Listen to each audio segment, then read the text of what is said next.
All right, welcome to The Explainer. Today, we're diving into a real-life geopolitical thriller, one that spans decades, crosses continents, and involves some of the most secretive shadow operations in human history. We're tracking the spread of the world's most destructive weapon. We're going to see exactly how this terrifying capability didn't just spread through boring treaties, but through incredibly high-stakes gambles, deep espionage, and totally desperate survival tactics. Seriously, the world we live in right now and the daily headlines you read are completely shaped by what we're about to uncover. So let's just jump right in. Right now, there are 195 countries on Earth. Pretty much all of them have advanced militaries, high-tech weaponry to defend themselves. But out of those 195, only 5%, literally just 10 nations, have successfully acquired the ultimate destructive capability, the nuclear bomb. So it really makes you wonder, how did this highly exclusive club form in the first place? How did a technology so insanely complex and so heavily guarded slip beyond its original creators? Well, it wasn't just a series of random, isolated scientific breakthroughs. No, it was a literal chain reaction.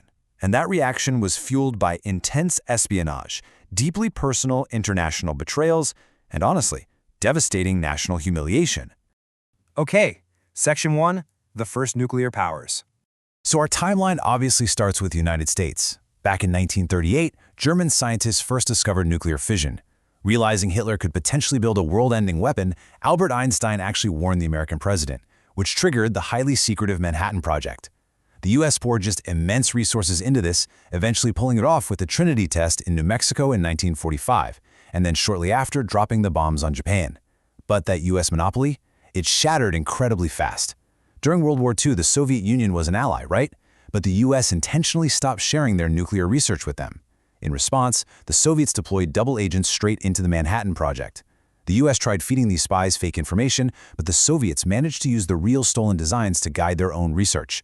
They shockingly detonated their RDS-1 test in 1949, officially kicking off the Cold War. And here's where the alliances really start to crack. Meanwhile, the UK had actually shared all their early nuclear research with the U.S. under a strict technology sharing agreement. But once America had the bomb, they totally broke that agreement. Feeling completely betrayed, the UK tapped into uranium from their colonies and successfully executed Operation Hurricane near Australia in 1952.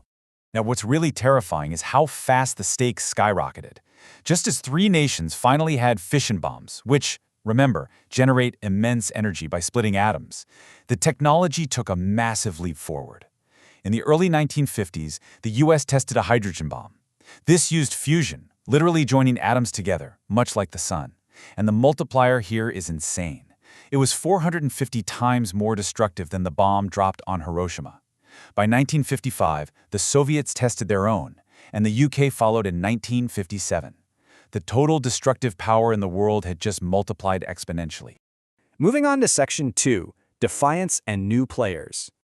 This brings us to France. Originally, French scientists from the Manhattan Project really just wanted nuclear energy for electricity, but 1956 changed absolutely everything. During the Suez Canal crisis, after Egypt's leader seized the canal, France and the UK partnered with Israel to attack. But both superpowers stepped in and shut it down. The Soviet Union outright threatened France with nuclear strikes, and the US applied massive economic pressure. Basically, France was forced into a deeply humiliating retreat. Driven by this intense national embarrassment and the sudden realization that they couldn't rely on their allies, France dug uranium out of its colonies in Niger, Gabon, and Madagascar.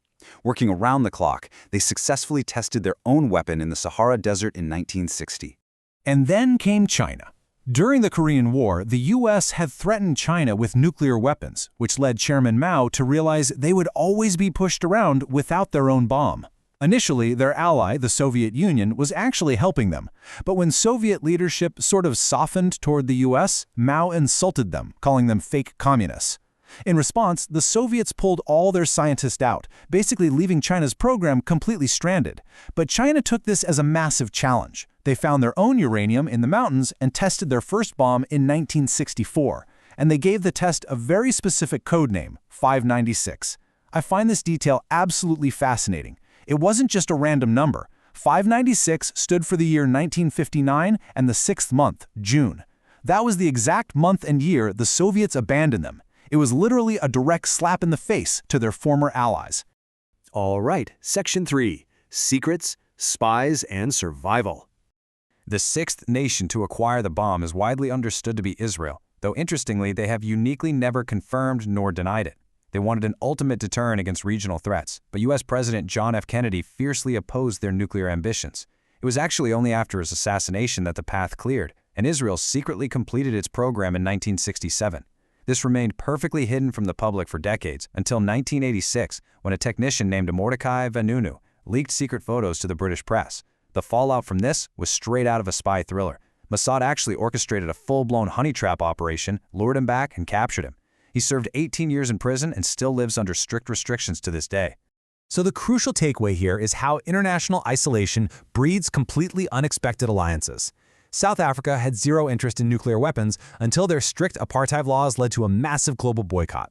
At the same time, they were terrified of Soviet expansion into nearby Namibia and Angola. Completely isolated from the world, they found an ally in Israel. Israel provided weapons, fighter jets, and nuclear research in exchange for South African uranium.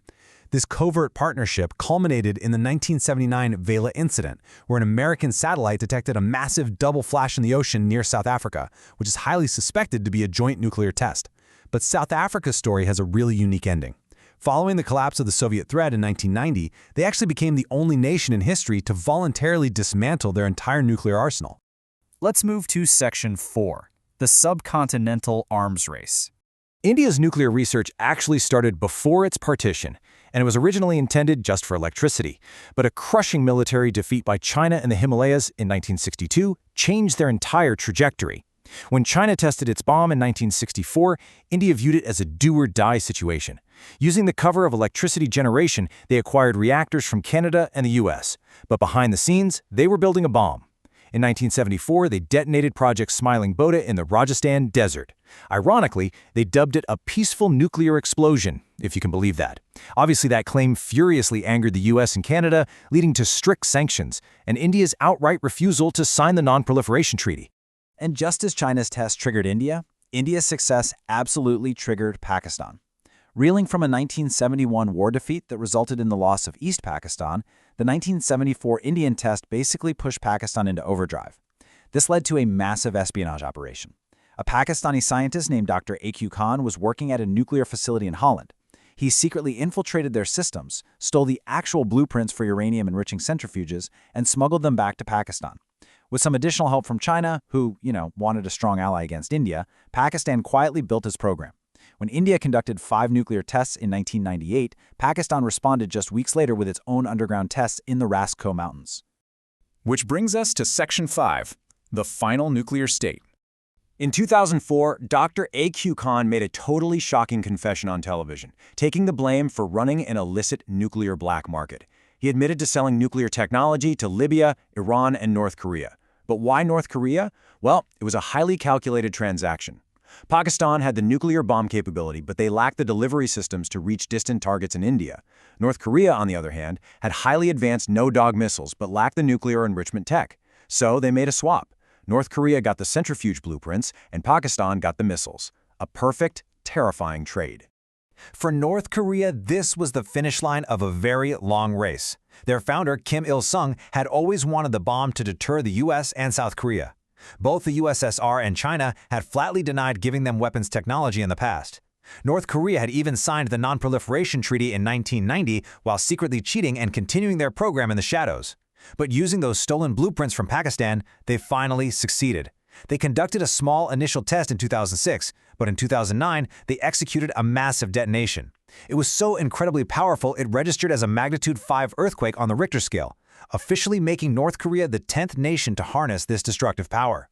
Finally, Section 6. Who will be next?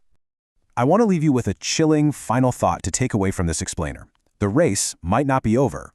Right now, Israel, the only nuclear power in the Middle East, is placing immense pressure on Iran to halt its advanced nuclear development. And the stakes are compounding, because Saudi Arabia's leadership has openly vowed that if Iran successfully builds a bomb, they will immediately follow suit. Based on the history we've just covered, from stolen secrets to fierce national pride, who do you think will be the next nation forced into this terrifying chain reaction?